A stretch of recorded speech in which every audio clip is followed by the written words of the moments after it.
So sorry to interject. I just wanted to know the dating to ensure that, just so that the people Mhm. know that this goes back way before the Dead Sea Scroll. The second difference is that it is all in the first person perspective. It is all coming straight from the lips of Musa alayhi salam. God, our God told me. Then I went, etc., etc. I did this. When I left, this is what happened, etc. All from the perspective of Musa alayhi salam.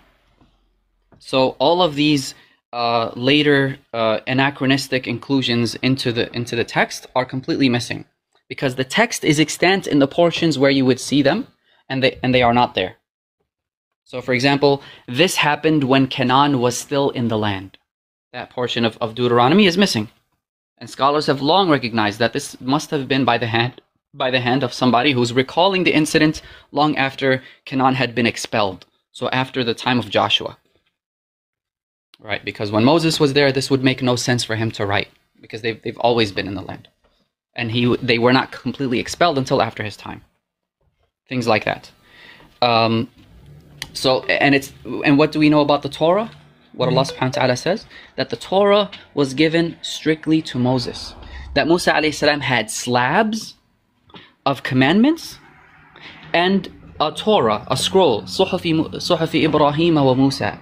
Musa alayhi salam had scrolls and alwah, slabs of rock inscriptions. And that's exactly what we find in this document. There is no other law code. There's nothing there in this particular recension of the book of Deuteronomy. There's no other laws outside of the Ten Commandments and a different version of the Ten Commandments.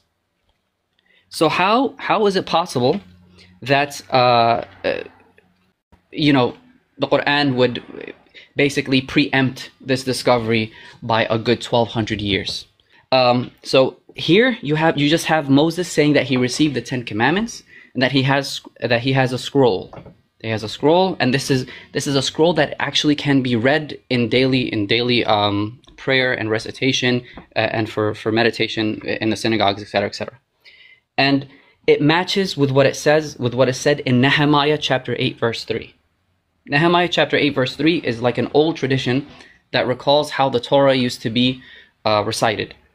And it says that it can be recited entirely in the morning hours. So in Jewish morning hours, that's from sun up to before Maghrib, along with commentary. To recite the entirety of the Pentateuch in any type of discernible manner would require at least 24 hours. At least 24 hours.